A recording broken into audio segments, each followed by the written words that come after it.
Glória a Deus, irmãos. Cumprimentam os amados irmãos com a paz do Senhor Jesus, amém? Motivo de alegria estarmos aqui mais uma vez na casa do Senhor, para junto orarmos, bendizermos e agradecer o seu santo nome. Neste momento, eu convido você a colocar sobre os seus pés, amém? Nós vamos meditar no livro de Isaías 51. Glória a Deus.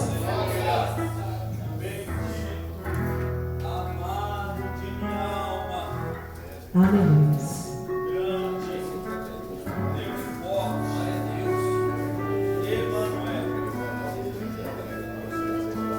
Glória a Deus. Diz assim a palavra do Senhor, que se encontra no livro de Isaías 51. Todos acharam? Todos encontraram? Quem ainda está perdido?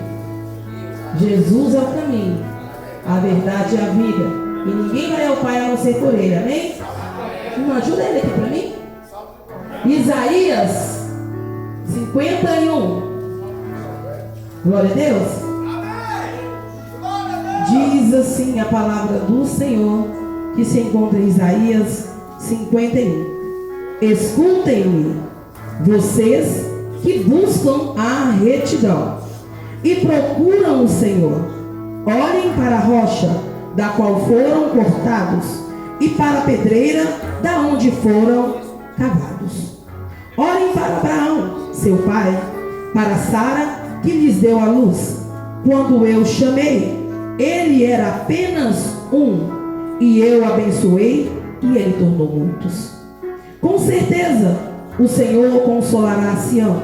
Olha com compaixão para as suas ruínas. Ele tornará o seu deserto como Éden, seus ermos como jardins do Senhor. Alegria e contentamento serão achados neles, ações de graças e canções. Escute-me, povo meu, ouça-me, nação minha. A lei sairá de mim, a minha justiça se tornará uma luz para as nações. A minha retidão logo virá, minha salvação está a caminho. O meu braço trará justiça às nações. As ilhas esperarão em mim e aguardarão esperançosamente pelo meu abraço. Erguem os olhos para os céus, olhem para baixo, para a terra, e os céus desaparecerão como fumaça. A terra se rasgará como uma roupa, e os seus habitantes morrerão como mosca.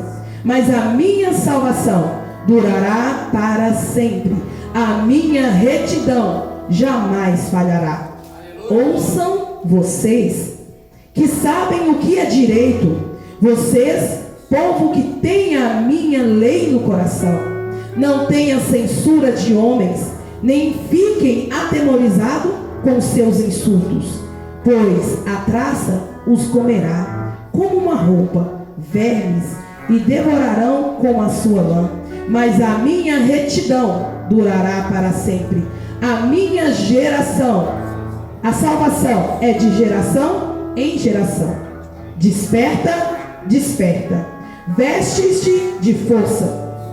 O teu braço, ó Senhor, acorda com os dias do passado, como em gerações de outrora. Não foste tu, desamparastes monstros do mar, despedaçastes monstros do mar, que transpassastes aquelas sementes aquáticas?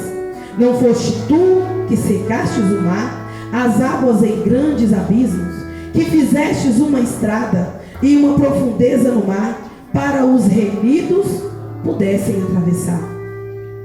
O resgate do Senhor voltará. Entrarão em Sião com um cântico. A alegria eterna coroa em sua cabeça. Júbilos de alegria se apossarão deles. Tristezas, suspiros deles fugirão. Eu mesmo sou quem consola. Quem é você para que tema um homem mortal? Ó filhos de homem, que não passam de relva. E para que esqueça do Senhor, aquele que fez você e estendeu os céus, lançou alicerces da terra, para que você viva diariamente, constantemente aprovada, por causa da ira dos opressores, que está inclinado a destruir. Pois onde está a ira do seu opressor?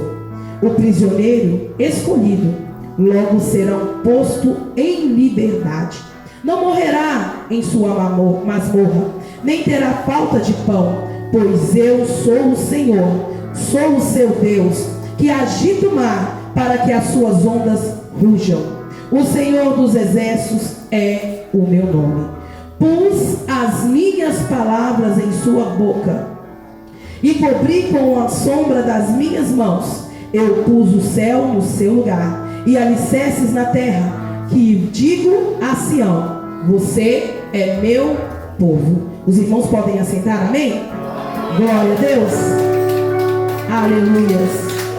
Irmãos, quando nós nos dedicamos a obedecer a Deus, quando nós nos dedicamos a obedecer a sua palavra, nós vamos até passar por zombaria, por afronta, daqueles que não condizem com a palavra do Eterno, com aqueles que vivem de fábulas e seguem o seu próprio entendimento.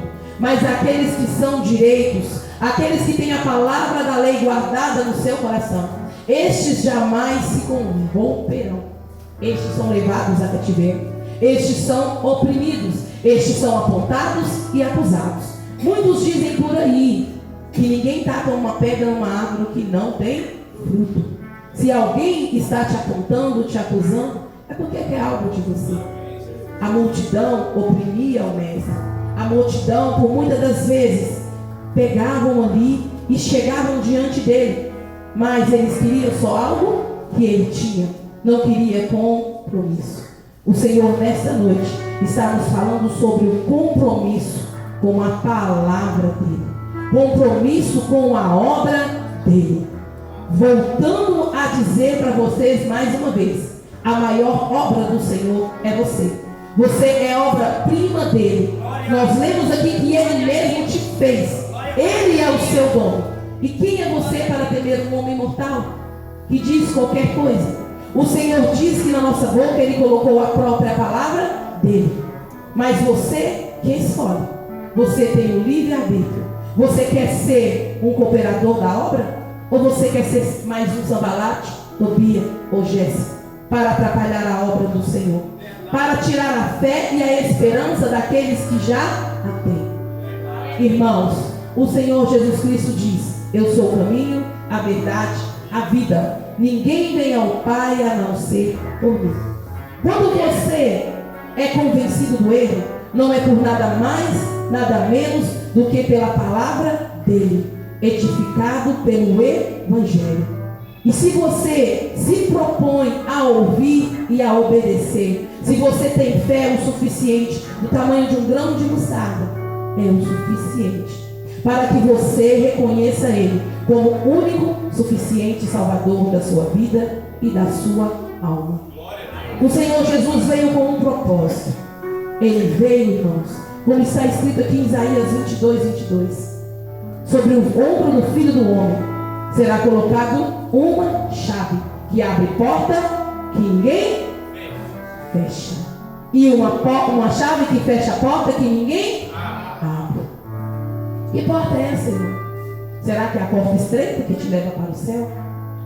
No livro de Mateus, capítulo 17, verso 52 e diante, diz que o Senhor, após ser crucificado, levado sobre ele a minha transgressão, a minha dor, o meu pecado. O nosso Deus não contempla pecado. E por isso, o Senhor Jesus se viu só. Porque o nosso Deus já não via mais o seu Filho, mas via o meu pecado. E o pecado de todos quanto confessa Ele como único, suficiente Salvador. Sabe aquele entregador que entrega pizza, entrega um remédio, vai com a mochilinha nas suas costas até a tua casa? Assim foi Cristo ao inferno. Nele não havia pecado, mas o meu pecado estava sobre ele.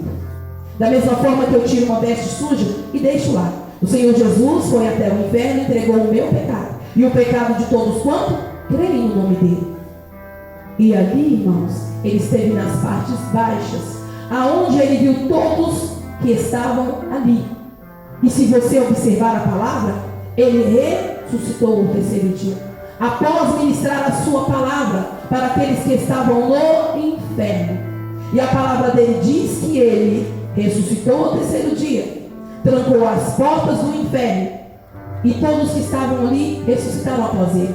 Houve um grande terremoto, o véu se rasgou do alto abaixo, e hoje você tem livre acesso para falar com este Deus. Alguém tem alguma dúvida, irmãos? A porta do inferno foi fechada, e você ainda continua mandando os outros para lá, para dar com a cara na porta? Será possível? Tendo perdido. O único caminho que está posto, que te leva à salvação, é o Senhor Jesus. E ele foi levado aos céus. E essa porta dos céus jamais se fechará. E se você tem dúvida disso, medite depois em Apocalipse 22. Porque lá está escrito, eu creio no que está escrito, que há um lago de fogo que está reservado para Satanás, para todos quanto o nome não for achado escrito no livro da vida, para todos aqueles que amam e praticam a maldade. E coitado, o inferno também vai ser jogado lá, trancado. Se você acha que o inferno, a porta está sendo aberta nas sextas-feiras, nos domingos, quando a pessoa vai lá na macumba, no candomblé, irmão, eu creio na palavra. Essa porta está fechada e ninguém pode abri-la. No dia do juízo, o inferno será lançado no lago de fogo, com todos que amam e praticam a maldade. E se você também está se perguntando, que blasfêmia é essa contra o Espírito Santo, quando você não reconhece Cristo como o único e suficiente Salvador da sua vida? Você não crê na verdade e prefere viver uma mentira. Você pode falar com o irmão que está na emoção, é carne. Você pode falar com o irmão que está falando em língua, é emoção. Mas a blasfêmia contra o Espírito Santo é você negar a este Espírito Santo de Deus. E você só vai receber quando você cumprir o mandamento. Aceitando a Cristo, você se torna o quê? Salvo. O seu nome é escrito no livro da vida, e o seu nome é apagado da terra. Você é transportado do império das trevas para o reino da luz. Porque condenação você já tinha, mas você passa a ser salvo. O seu nome está escrito no livro da vida. Ufa, fui livrado do inferno. Ah, pastora, mas se eu morrer sem me batizar, não te turbe o vosso coração. João 14. Creio em Deus, crê também em mim. Na casa do meu pai há muitas moradas. Se não fosse assim, eu não teria dito, vou preparar um lugar. E é este lugar a qual aquele ladrão que reconheceu Cristo como Salvador da sua alma está. Agora para os santos, aqueles que têm o mandamento e cumprem o mandamento, nascendo das águas e do Espírito, como está lá em João 2, e Jesus foi batizado. João Batista disse: virá, eu sou aquele que batizo para o arrependimento com água, mas virá um que vos batizará com o Espírito e com fogo. E o Senhor Jesus ali foi batizado. E após ele disse aos seus discípulos: ide pelo mundo batizando em nome do Pai, do Filho e do Espírito Santo. Assim, irmão, quando você nasce, se cumpre lá o que está em João 3. Verso 5. É necessário nascer da água e do Espírito. Para quê, pastor? Para ser espiritual. Para poder participar da Santa Ceia do Senhor. É necessário você participar, irmão. Você ser nascido das águas e do Espírito para participar deste grande evento, a qual nós relembramos a aliança na renovação do cálice e no sangue do Senhor. Não quer dizer que você vai estar aqui tomando sangue. Você está tomando suco. Ou quem toma vinho. Você vai estar aqui comendo pão, não o corpo de Cristo. Este ato da Santa Ceia foi o que os discípulos e o Senhor fez ali antes dele ser levado ao Getsêmenes, antes de Judas ir concluir o que tinha que fazer, que podia ser qualquer um. O Senhor Jesus reuniu para cear. Cear quer dizer ter comunhão com o corpo de Cristo. E Cristo quis dizer o quê? Vocês estão em comunhão comigo, sendo um só corpo comigo, alegrando comigo, tendo comunhão comigo, comendo junto comigo, porque daqui a pouco este corpo não estará mais diante de vós. O meu corpo será pregado no madeiro, o meu sangue será derramado no madeiro, para todos aqueles que creem, não pereça e tenham vida eterna. Então, irmãos, hoje o que nós vamos fazer aqui é a renovação do cálice. no sangue e no corpo do Senhor, que foi pendurado na cruz do madeiro. Você não vai estar comendo o corpo de Deus, de Cristo, nem o sangue dele. Você vai estar relembrando a Santa Ceia que ele teve com seus discípulos, antes de ser traído, até mesmo antes de falar assim: um de vós há de me trair. Será eu, Senhor? Ou tu pergunta: será eu? A Santa Ceia, irmão, é quando nós esperamos uns pelos outros. É estarmos todos juntos, ceando no mesmo alimento.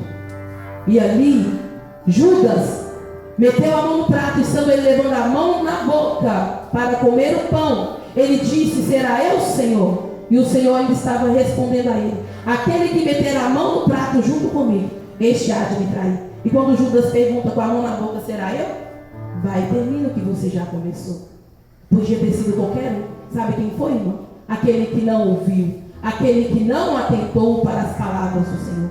Tem muitos que estão na casa, tem muitos que estão no mesmo ambiente, mas não estão ouvindo e meditando na palavra do Senhor. Marta e Maria estavam ali na casa do seu irmão Lázaro, junto com Jesus. Mas quem atentou para ouvir as palavras do Mestre? Maria. Ou escolheu a melhor parte. Quando você ouve e obedece, você está escolhendo a melhor parte. Então tenha certeza que nessa noite, você que já nasceu das águas e do Espírito, você que é um ser espiritual, hoje você vai estar renovando o cálice da aliança.